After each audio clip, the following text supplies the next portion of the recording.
Bon. Ah, bonjour. Comment ça va? Très bien, et vous? Super. Donc, l'honneur de rentrer chez Monsieur Grimm, où beaucoup d'œuvres d'art qu'il va pouvoir nous présenter. Ah, vous voudriez savoir ce que c'est? Oui. Eh ben, rentrez un peu.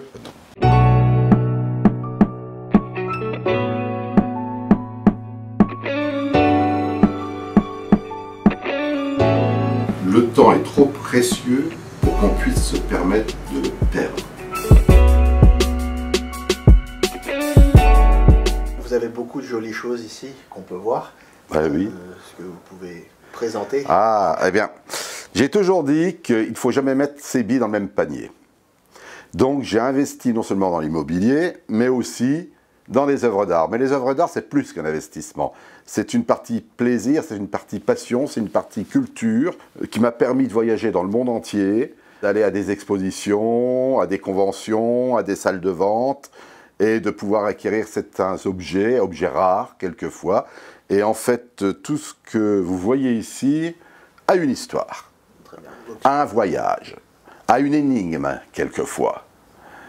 Et il faut savoir que dans la vie, au niveau des œuvres d'art, au niveau des objets, nous ne sommes que des passeurs, en fait. Ces œuvres d'art ont appartenu, quelquefois en plusieurs siècles, ont appartenu à d'autres personnes, et un jour appartiendront encore à quelqu'un d'autre, avec une autre histoire, un autre suivi d'appartenance. Je peux vous présenter quelques pièces. Avec plaisir, par exemple, cette tête de Bouddha monumentale, je l'ai trouvée en Birmanie, dans un village, où il y avait des œuvres d'art à vendre, quelques Bouddhas, etc. Il y avait cette magnifique tête, qui était sans doute d'un Bouddha qui faisait 15 mètres de haut.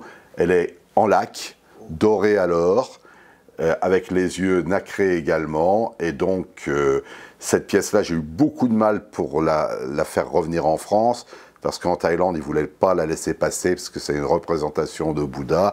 Il m'a fallu plus d'1 an de négociation pour enfin la faire venir en France. Mais j'avais toujours dit que de toute façon elle me partenait déjà sur place, que je l'avais payée, et maintenant à moi d'essayer de la faire ramener. C'est ce que j'ai pu faire au bout d'1 an, quoi. Maintenant elle est chez moi, elle fait partie intégrante de mon mobilier, de mon âme également. Très impressionnant aussi. Absolument. Là par exemple vous avez affaire à un Christ qui est du XIVe siècle. Tu sais qu'à un certain moment j'habitais une église. Oui, ça oui. À Rueil-Malmaison, et c'est le Christ qui était dans l'église, donc il fait 1,40 m de haut, et cette pièce-là a plus de 600 ans. Je l'ai acquis dans une salle des ventes à Drouot, donc à Paris. Alors là, c'est une vitrine souvenir. Souvenir voyage, par exemple, des petites choses. Alors là, il y a des histoires drôles à raconter. Tenez, une pièce complètement incroyable. C'est une bague pistolet, avec barillet de rechange, les balles sont là, toutes petites. Et donc, cette bague se mettait comme ça, ou comme ça on ne voit rien. Le pistolet est là, et il suffit de faire ça et de tirer, avec un coup de pouce. Voilà, petite bague qui n'a jamais fait trop de mal, il me semble, mais historiquement, c'est hyper intéressant parce que c'est vraiment un ouvrage de compagnon, quoi. Pour arriver à faire une petite arme comme ça, dans son écrin de velours, et elle a plus de 100 ans. Voici, tu sais que je suis un passionné de Napoléon, hein, et donc j'ai réussi à récupérer ce qu'on appelle une bague séditieuse des 100 gardes. Alors qu'est-ce que c'est qu'une bague séditieuse? Ben voilà, c'est une bague que se mettaient donc les admirateurs, adorateurs de Napoléon, mais à l'intérieur, il y a Napoléon dedans, et il est dans son cercueil, et quand on appuie sur un petit déclic, il se lève et il apparaît. Ah, c'est Napoléon. Voilà, c'est Napoléon. Maintenant, on le range dans son cercueil, mais si. Et donc, une deuxième bague séditieuse, qui est celle-ci. C'est très très rare, hein. Il n'y en a que 3 exemplaires connus aujourd'hui. Celle-ci, c'est pareil. Elle s'ouvre et Napoléon est à l'intérieur de la bague. Elle est en argent massif, celle-ci est en or. Elle date de 1811, cette bague. Et ben voilà, tiens, Une fois, j'étais parti en Colombie et je voulais acheter des pierres précieuses, donc j'ai visité le Museum del Oro à Bogota et je suis allé dans les mines où j'ai acheté, voilà, quelques émeraudes, comme ça, mais très très grosses. Naturellement, le prix des pierres là-bas n'est pas le même qu'à Paris, elles ne sont pas translucides, pareil, ce sont des cornes d'émeraude, mais il y a des histoires marrantes. Par exemple, cette pièce qui était donc dans un magasin au pied du musée, vous voyez, c'est une pièce avec des morceaux d'émeraude qui sont très très belles, qui sont à l'intérieur de la pierre. Et vraiment, je voulais acquérir cette pièce, et j'avais du mal à négocier, parce que le gars, on voulait quand même un certain prix. Quand je dis un certain prix, c'est genre 350, 400 euros, voyez-vous. C'est la Colombie, n'oublions pas. Hein. Et pour que je puisse l'acheter, il a eu un plan commercial marrant. Après avoir discuté avec moi, il me l'a mis dans la main comme ça. Il m'a fermé la main et il m'a dit, tu vois, cette pierre, un jour, elle te brûlera la main. C'était un grand poète. Eh bien, cette pierre-là a une autre histoire, parce que j'avais une boutique, que j'ai toujours d'ailleurs à Saint-Ouen, et je l'avais mis en vente. Et là, il y a une personne qui est venue et qui m'a fait une proposition qui me semblait vraiment trop basse. Et je lui ai dit, écoutez, je vais vous raconter une histoire. Et je lui ai raconté cette histoire.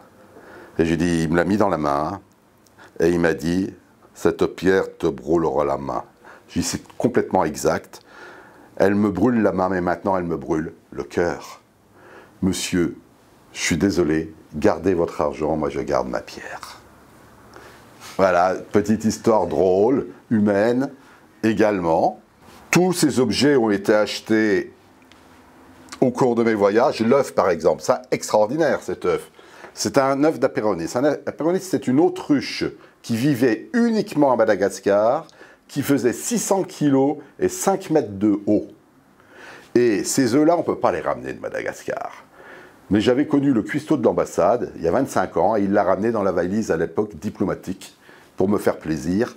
Et donc j'ai eu mon œuf complètement impressionnant, rarissime. Il fait 31 cm de long et pèse 4 kg. Il est entièrement fossilisé et il a 1000 ans. Là, vous avez une chose extraordinaire, d'une rareté. C'est un casque qui a appartenu aux armées d'Alexandre le Grand. Vous le voyez sur certaines pièces de monnaie. C'est le casque dit au sanglier, car il est gravé au sanglier. Il est en parfait état. Et c'est une pièce qui est donc du temps d'Alexandre le Grand, 330 avant Jésus-Christ. Voilà, et il se portait donc, non pas pour combattre, mais casque de panoplie et de cérémonie en arrière, comme ceci. Donc vous imaginez sur le cheval, les guerriers. Voilà, des pièces comme ça, pour moi, ça a une âme. Ça a eu un vécu. Ça a appartenu, il y a plus de 2500 ans, à un guerrier grec qui a combattu.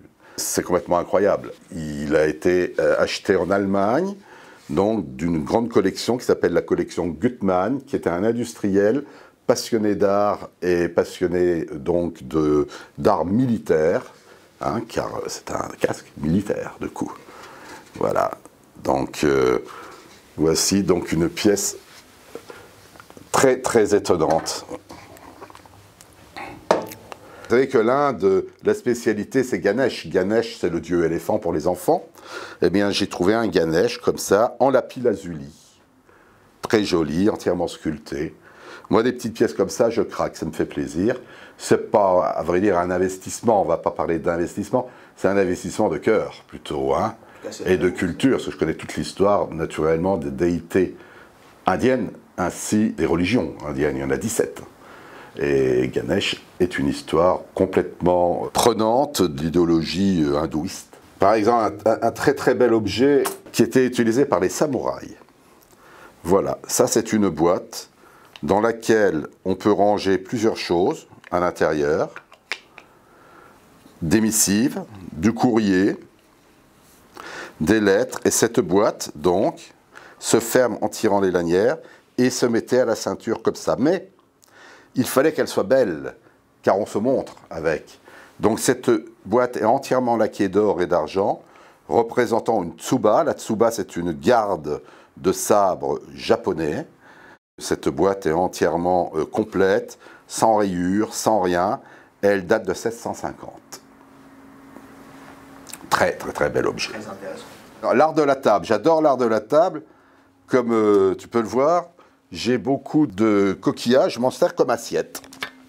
Voilà. C'est très, très joli. C'est entièrement cerclé d'or. Et c'est magnifique. Donc, ça s'appelle l'art de la table. Et voici un très, très bel objet donc, que j'ai acheté en Thaïlande, qui est un nautile. Vous connaissez tous le coquillage, le nautile, qui est entièrement cerclé d'un dragon qui l'enserre en argent. Donc très joli pour présenter donc à manger quelque chose dedans, voilà. Très rare mais très beau quoi, surtout. Et c'est vrai que quand on mange par exemple un tartare de saumon à l'intérieur donc d'un coquillage entièrement recouvert damasquiné d'argent, c'est comme un bon vin dans un verre en cristal, ça change de goût. Et c'est beaucoup plus élégant et meilleur.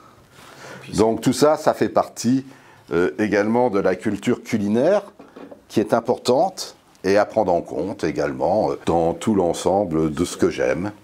C'est un flacon à sel. Dans le temps, quand quelqu'un se sentait mal, on lui mettait des sels d'ammoniac comme ça dans le nez, et c'est un flacon ayant contenu des sels comme ça, mais représentant Napoléon, donc dans un cristal qui est entièrement fait à la main, c'est magnifique, c'est excessivement délicat. Je vais vous montrer quelques armes anciennes maintenant qui sont très sympas, parce que j'adore les armes anciennes, les armes de qualité, les armes qui ont une histoire, les armes qui ont eu souvent une appartenance également. Suivez-moi, je vais vous montrer. Alors là, par exemple, au salon, j'ai mis une armure de samouraï qui date du XVIIe siècle, en parfait état. Donc c'est son armure de combat, hein, qui est représentée avec un casque qui s'appelle kabuto assez grand pour qu'on puisse le voir de loin. Et dans le même type d'armure, ben, j'ai les armes qui vont avec. Par exemple, ici, voici ce qu'on appelle un tachi, qui a appartenu à la famille de l'empereur du Japon, qui est en parfait état. Et donc voici, alors ne pas toucher les lames naturellement, ça les abîme, mais ça coupe comme du verre. Hein. Donc voici un très très joli tachi, entièrement damasquiné d'or. C'est de l'or laqué dessus. Alors voilà par exemple une très très belle arme. Dans les autres armes, par exemple, je peux vous montrer des choses complètement intéressantes. Ce sabre, qui a une poignée complètement incroyable, avec une lame bleuillotière, en parfait état, qui a appartenu donc au colonel Besson, qui était donc le colonel de la garde impériale, en 1856. Il s'est fait faire ce sabre. Il faut savoir qu'un sabre comme ça, c'était le prix d'un appartement parisien d'aujourd'hui. C'est rarissime, et c'est entièrement fait à l'or au mercure. Pièce très très rare. Ah, on en revient à la canne de Napoléon. Et la voilà. Elle vient du musée de Monaco qui a fermé ses portes et dont l'ensemble de la collection a été mise en vente par le prince Albert il y a 3 ans. Et j'ai réussi, en salle des ventes, à acquérir cette pièce, donc qui est quand même une pièce unique. Quand on se représente l'empereur marchant avec sa canne, je trouve ça complètement extraordinaire. C'est exactement, c'est chargé. Historique. Et de symbole, c'est très c'est très symbolique, absolument. Alors une autre pièce excessivement symbolique, et ça mérite d'être vu de près parce que la poignée est fantastique. Quand Napoléon III a accédé à la présidence, avant de devenir empereur, il était président. Hein. Il a été président grâce à des comités de soutien, dont un comité de soutien le plus important était présidé par le général Piat. Et Napoléon III, avec le comité de soutien, a voulu faire un cadeau d'exception au général Piat pour le remercier. Et il lui a offert cette arme-là au cours d'une cérémonie, dont j'ai encore les articles de journaux. Et regardez la qualité de l'arme avec une poignée entièrement sculptée en argent et or. Ça ne souffre aucun défaut. C'est vraiment absolument fantastique et c'est surtout rarissime. Car c'est une poignée qui a été faite par Forêt-Lepage, qui était vraiment, à l'époque, à Versailles, le maître orfèvre numéro 1 en France. Une épée d'académicien. Voilà, épée, avec sa lame. Le fourreau, complète, faite par aussi un bijoutier de renom qui s'appelait Falise. Donc 19e siècle, avec les armes de la ville de Paris, etc. Ivoire entièrement sculpté d'une Minerve casquée, du même casque que l'on a vu tout à l'heure, en fait, qui est là, et monté sur argent et or. Donc ça, ce sont des pièces très rares, ce sont des pièces absolument uniques, faites en un seul exemplaire que je montre. Ce ne sont pas des pièces qui sortent de l'armée ou qui ont été faites à plein d'exemplaires. Non, non, non, non, ce ne sont pas des pièces dites réglementaires. Ce sont des pièces uniques, des pièces dites de récompense. Donc toujours très bien faites par les plus grands bijoutiers. Et pour terminer, je vais vous en montrer une autre. Par exemple, pareil, argent et or, entièrement avec des pierres. Il y a 520 pierres dessus. Qui sont sur la poignée ainsi que sur la garde El Padan avec des étoiles d'or sur fond azur, ce qui laisse penser, vu sa date, elle date de 1786 parce que je l'ai entièrement démontée et il y a tous les poinçons dessus, les poinçons quantité d'ouvrage, de maître d'ouvrage, de décharge et d'orfèvre. Donc ça permet de savoir qui l'a fait exactement et celui qui a fait cette arme était l'orfèvre personnel du futur roi Charles X. D'ailleurs, cette pièce a fait l'objet de plusieurs couvertures de livres. Et si vous tapez sur Internet, vous la retrouverez facilement. Et je vais terminer par autre chose, rare. Voilà, ça s'appelle la main du diable. C'est une arme faite pour tuer, pour écorcher. C'est japonais. En fait, le but, c'est de prendre le kimono de la personne, comme ça, et de le renverser sur lui. Ah, et ensuite, rac. Et donc, elle est entièrement amovible avec ses doigts. C'est une pièce qui a 2 siècles et demi, époque Edo. Très très rare. On ne connaît que 2 exemplaires de ces pièces qui ont survécu. On appelle ça le taux de survivance. Il est donc peu. Et c'est improbable de trouver. Donc j'ai trouvé cette pièce-là dans une collection privée. La main du diable. Elle porte son nom. Elle porte bien son nom, la main du diable. C'est incroyable. Ouais. Elle est faite pour... Beaucoup d'histoires sur cette pièce, mais beaucoup de mystères. À qui elle a appartenu avant, je ne sais pas. À quoi elle a servi. Est-ce que cette pièce a participé à des combats? Je ne sais pas. Mais elle est là, aujourd'hui dans ma main. Elle fait partie de ma collection. Et c'est le genre de pièce que je ne me séparerai pas, Comme vous le voyez, l'immobilier peut amener aussi à l'art, à la culture, parce que la culture et l'histoire de l'art est excessivement vaste, de la préhistoire à maintenant. Et j'ai aussi des pièces préhistoriques, j'ai des haches préhistoriques que je peux vous montrer, peut-être, ça vous intéresse, qui sont quand même incroyables. Tenez, je vais vous montrer 3 choses incroyables. Ceci.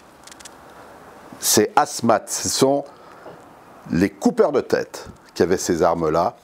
C'est fait dans le tibia de la personne qu'ils ont tuée. Voilà. C'est un os. C'est un tibia qui est taillé pour faire une arme, pour faire un couteau. Donc c'est complètement incroyable. Portez ça à la ceinture. Ici, une autre pièce très marrante. C'est Sioux. Tout le monde a entendu parler des Sioux. C'est un vrai tomahawk et qui fait qu'amulet de la paix en même temps. C'est une arme de combat, mais c'est aussi un calumet de la paix. Donc avec ses perles, ses cloches, etc. Il est authentique.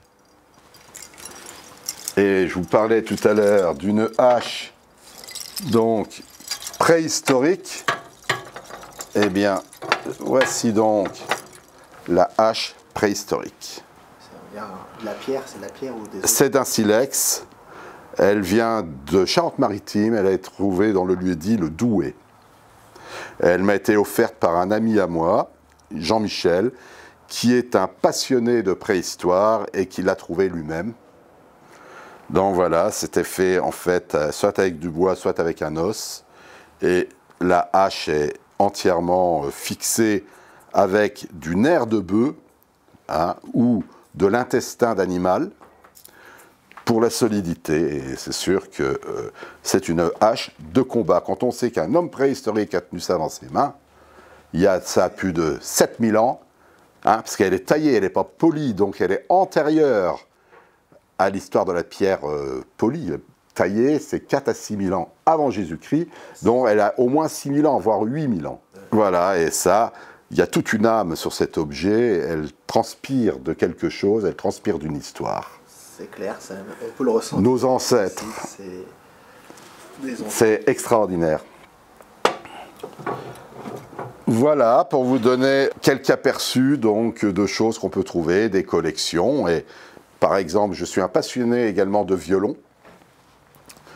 Donc ça, c'est violon du Retour des cendres de Napoléon, avec des grognards dessus. Ça date de 1831. Quand Napoléon est revenu, donc en 21, Retour des cendres, eh bien, il y a eu des fabricants de violons qui ont fait des violons commémoratifs.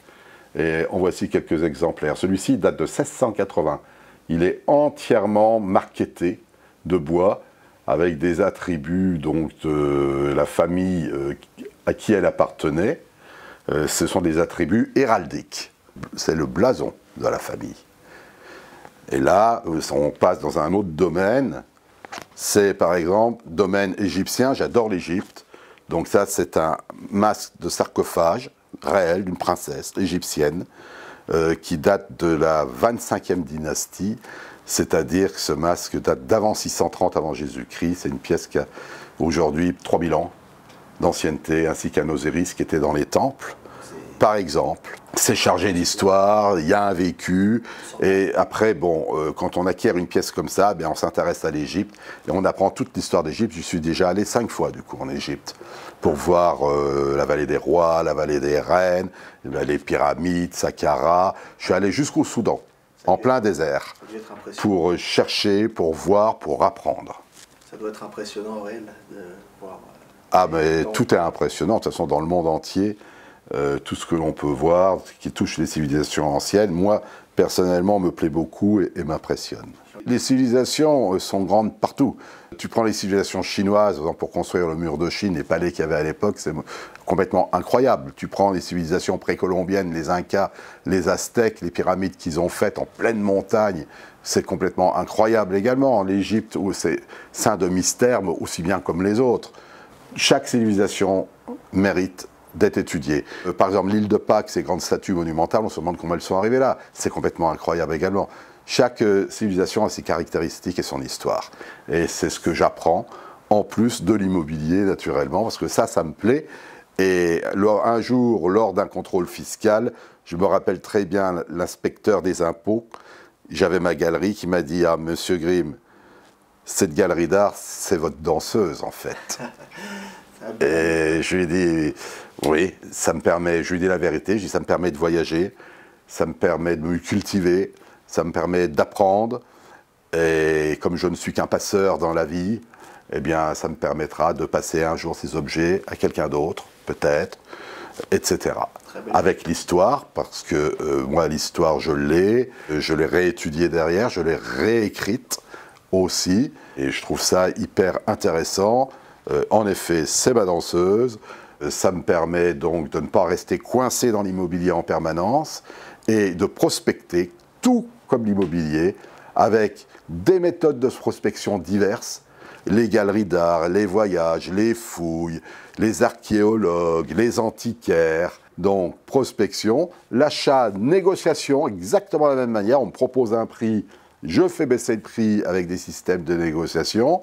Ensuite, rénovation, c'est-à-dire la maîtrise complète de la restauration d'une pièce. Quand on acquiert une pièce qui est abîmée, c'est bien de la restaurer, donc connaître les restaurateurs, aller voir, etc., comment ça se passe, restauration des pièces, et ensuite écriture dessus pour remise en condition de ces pièces comme il le faut, les remettre dans leur histoire réelle, et ensuite elles sont chez moi, et je suis content, et peut-être qu'un jour j'arbitre de temps en temps, j'en vends une pour en racheter d'autres. C'est pas du vrai business, c'est pas du commerce pour gagner de l'argent, c'est du commerce plaisir. Important de se faire plaisir aussi. C'est très important.